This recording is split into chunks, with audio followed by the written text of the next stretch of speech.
Selamat pagi teman-teman. Pada kesempatan ini kami dari kelompok 1 akan memaparkan hasil materi kami, yaitu sebagai berikut. Yang pertama, perkembangan agama Hindu-Buddha tidak dapat dilepas dari peradaban lembu sungai Indus di India. Di Indialah mulai tumbuh dan berkembang agama Buddha, Hindu, dan Buddha. Dari tempat tersebut mulai menyebarkan agama Hindu, Buddha ke tempat lain di dunia. Agama Hindu tumbuh bersamaan dengan kedatangan bangsa Arya.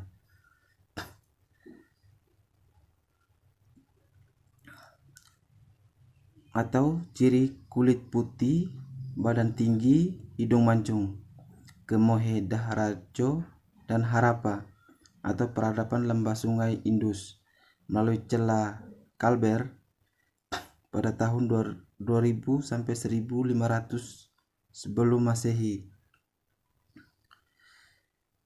dan mendesak bangsa Dravida berhidung pesek, kulit gelap, dan bangsa Munda sebagai suku bangsa asli yang telah mendiami daerah tersebut.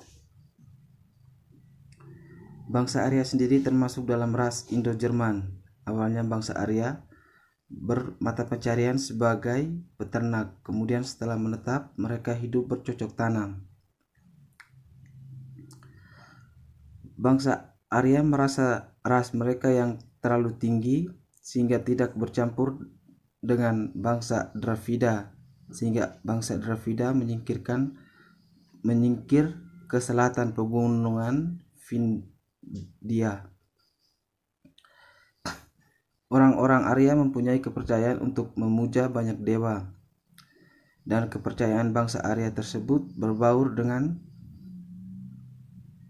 dengan kepercayaan asli bangsa Dravida yang masih memuja roh nenek moyang. Berkembanglah agama Hindu yang merupakan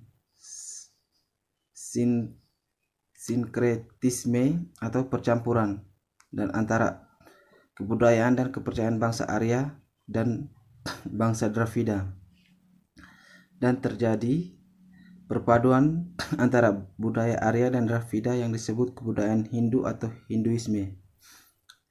Istilah Hindu diperoleh dari nama daerah asal penyebaran agama Hindu, yaitu di lembah sungai Indus atau sungai Sindhu, Hindustan, sehingga disebut kebudayaan Hindu yang selanjutnya menjadi agama Hindu. Dalam perkembangan pertama agama Hindu adalah di lembah sungai Gangga yang Aryavarta atau negeri bangsa Arya, dan Hindustan atau tanah milik bangsa Hindu. Assalamualaikum warahmatullahi wabarakatuh. Saya Niswatul Mukmilah dari kelompok 1 di sini akan menerangkan tentang asal mula bangsa Arya. Sebelum saya menerangkan tentang asal mula bangsa Arya terlebih dahulu, saya akan menjelaskan tentang latar belakang bangsa India. Bangsa Arya ke India itu sebagai pendatang. Jadi saya akan menjelaskan terlebih dahulu latar belakang bangsa India pada masa itu. India salah satu pusat peradaban dunia pada masa lampau. Selain Cina,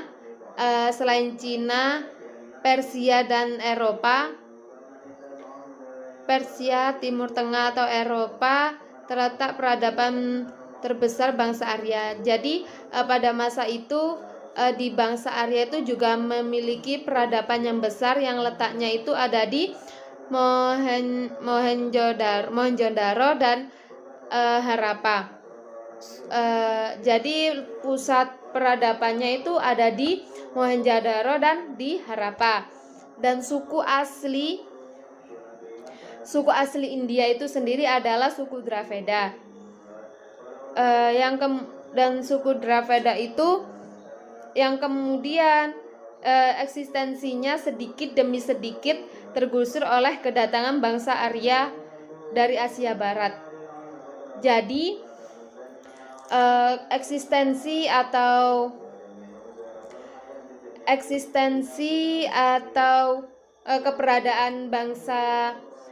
keberadaan suku Dravida itu mulai sedikit demi sedikit tuh mulai memudar karena kedatangan bangsa Arya dari Asia Barat. Jadi kayak dari Persia itu seperti dari Timur Tengah, Arab dan lain sebagainya. Nama bangsa Arya itu sendiri berarti bangsawan atau tuan yang tuan yang kuat, yang maksudnya itu yang terkuat, yang terpintar, maksudnya itu kayak golongan yang kuat, golongan pintar gitu loh, yang memiliki tahta dan harta, seperti itu, yang memiliki modal. Yang terdapat dalam bahasa yang terdapat dalam bahasa Persia dan India. Perpindahan bangsa Arya ini terjadi beberapa tahap dan tidak terjadi langsung dengan gelombang besar. Waktu yang dibutuhkan juga membutuhkan waktu yang berabad-abad. Jadi kedatangan bangsa Arya ke India itu tidak sebentar, maksudnya itu waktunya itu tidak sebentar, melainkan itu membutuhkan waktu yang sangat lama, berabad-abad. Jadi kayak dikit demi sedikit bangsa Arya itu masuk ke India, seperti itu. Kayak eksistensi dari suku Dravida itu mulai menghilang karena bangsa Arya mengenalkan budayanya. Kedatangan bangsa Arya ke India itu seperti mengenalkan budaya, terus agama dan bahasa, budaya, agama dan perdagangan. Maaf, bukan bahasa, tapi budaya, agama dan perdagangan, seperti itu. Jadi tentu saja kedatangan bangsa Arya kepada bangsa India itu tidak luput dari tiga itu, menyebarkan agama, mengenalkan kebudayaan, dan juga melakukan perdagangan, seperti itu, dan mengenalkan budayanya. Pada masa tertentu ada sekelompok yang nampaknya begitu kuat yang memasuki India. Hal ini dibuktikan pada penggalian di Harappa yang menyatakan bahwa kota Harappa takluk dengan kekerasan. Jadi di masa tertentu itu sesudah bangsa Arya itu mungkin sesudah atau sebelum bangsa Arya itu ada yang masuk ke India yang telah menaklukkan India dengan cara kekerasan, dengan sejarah atau bukti-bukti itu melalui banyak tulang-tulang yang terkubur, seperti itu. Karena banyak ditemukannya tumpukan mayat di Harappa. Jadi kayak ilmuwan itu menemukan bukti-bukti banyak mayat, banyak tumpukan mayat atau tulang-tulang yang ditemukan, seperti itu. Pendiriannya juga diperkuat dengan nyataan buku Weda yang mengatakan bahwa bangsa Hariyupuja yang ditaklukkan oleh orang-orang Arya. Jadi persepsi tadi itu dikuatkan lagi oleh buku Weda. Jadi buku sejarah pada masa itu yang mengatakan bahwa bangsa Hariyupuja yang dilakukan oleh orang-orang Arya, gitu. Jadi kayak ada persepsi itu kan sebelumnya itu yang menjajah itu bisa bangsa Arya, setelah bangsa Arya itu bisa ada bangsa lain atau tidak, mungkin seperti itu. Mungkin cukup sekian pengertian tentang asal mula bangsa Arya. Ada salah kata atau tidak mengerti silahkan ditanyakan. Terima kasih, selamat beraktivitas. Dan bangsa Arya. Kedatangan bangsa Arya di India telah memberi pengaruh besar dalam sejarah perkembangan bangsa India sendiri. Bangsa Dravida yang sebelumnya telah menempati India telah memberi 3 reaksi pasca serangan bangsa Arya. Kelompok pertama adalah mereka yang menolak kedatangan bangsa Arya dengan memberi perlawanan sampai mati. Kelompok kedua yaitu mereka yang akhirnya menyingkir ke daerah selatan, Deccan dan Bihar. Kelompok ketiga adalah yang kemudian melakukan asimilasi dengan bangsa Arya yang kemudian melahirkan budaya baru. Para ilmuwan sejarah masih berkisar pada budaya yang telah dihasilkan oleh percampuran bangsa Arya dan Dravida tersebut, atau yang kemudian sering disebut dengan kebudayaan Indo-Arya. Alasan utamanya adalah bahwa percampuran tersebut selanjutnya melahirkan sistem budaya dan politik yang lebih mudah untuk diranut para sejarawan. Pengaruh selanjutnya dari budaya Indo-Arya adalah munculnya berbagai budaya seperti bahasa Sanskerta, upacara keagamaan, dan hal-hal sakral lainnya. Selain itu, adalah kemunculan dan berkembangnya agama Hindu yang menjadi agama terbesar di India sampai sekarang. Bangsa Arya mendiami daerah-daerah sekitar di sebelah utara garis perbatasan yang terletak antara Goa dan Orissa Selatan. Ada juga sebagian terletak di sebelah selatan garis tersebut, seperti Hyderabad. Sebagai bangsa pendatang, Arya memandang orang-orang Dravida adalah sebagai penduduk yang lebih rendah dari bangsa Arya. Namun hal itu tidak menutup kemungkinan bangsa Arya mengakui bahwa bangsa Dravida merupakan bangsa yang kaya yang telah mengembangkan peradaban dan kebudayaan yang cukup tinggi. Sistem kepercayaan telah menjadi dasar utama dalam kultur masyarakat India dalam sistem sosial.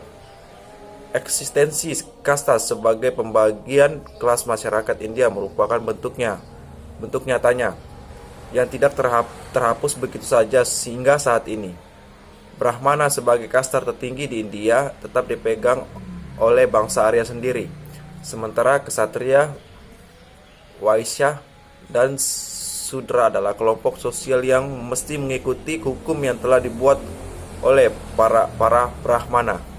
Pengaruh yang signifikan dari bangsa Arya yang selama ini banyak dikaji adalah munculnya banyak kajian bercorak Arya. Proses kultur yang berlangsung hingga abad ke-7 sebelum Masehi kemudian melahirkan sejarah politik bangsa India yang sangat panjang. Pada periode ini, sumber sejarah India semakin terang dengan berbagai informasi tertulis dari dalam India maupun dari catatan asing.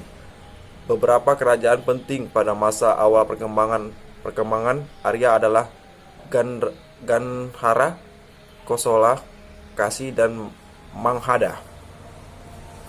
Pada ini, sumber sejarah India semakin terang dengan berbagai informasi tertulis dari dalam India maupun dari catatan asing. Beberapa kerajaan penting pada masa awal perkembangan Arya adalah Gandhara, Kosala, Kasi, dan Manghada. Di sini saya akan menjelaskan yaitu Hinduisme dan inti ajaran bangsa Arya. Sebagai nampak dari berkembangnya budaya Indo-Arya adalah munculnya agama Hindu. Perkembangan agama Hindu di India pada dasarnya terjadi selama 4 fase, yaitu zaman Veda, zaman Brahmana, zaman Upanishad, dan zaman Buddha. Zaman Veda disinyalir telah berkembang pada masa peradaban Mohenjo-daro dan Harappa. Bukti yang menunjukkan fase ini adalah adanya patung yang menyerupai perwujudan Siwa. Selain itu, pada masa ini masyarakat India kuno juga telah menyembah dewa-dewa, tetapi kepastian dimulainya fase Veda adalah pada masa bangsa Arya berada di Punjab, di lembah sungai Indus, sekitar 2500 sampai dengan 1500 tahun sebelum Masehi. Setelah terdesak, bangsa Darifa akhirnya hijrah ke Arab Selatan di dataran tinggi Deccan, dan sebagian ada yang membaur dan bersimilasi dengan kebudayaan bangsa Arya. Bangsa Arya sendiri telah menyembah beberapa dewa, diantaranya Agni, Varuna, Indra, Siva, dan sebagainya. Tetapi Tuhan-Tuhan tersebut hanyalah manifestasi dari perwujudan Tuhan Yang Maha Esa, yang mengatur dan berkuasa atas alam semesta yang disebut RTA. Pada fase tersebut, masyarakat India dibagi menjadi beberapa kelompok lapisan masyarakat, yang meliputi Brahmana, Ksatria, Vaisya, dan Sudra. Pada masa Brahmana, kekuasaan amat besar pada kehidupan keagamaan. Kaum Brahmana lah yang mengantarkan persembahan orang kepada para dewa. Zaman Brahmana ditandai dengan mulai tersusunnya tata cara upacara agama. Penyusunan tata cara upacara telah tertulis semua dalam kitab suci Veda. Berbeda dengan masa Upanishad, tata cara beragama tidak hanya dipentingkan pada upacara dan sesaji saja, tapi juga bagaimana meningkatkan pengetahuan batin yang lebih tinggi yang dapat membuka tabir ke alam goib. Pada masa inilah penyusunan dan pengembangan filsafat agama, yaitu zaman orang berfilsafat atas dasar Veda. Sekian dan terima kasih.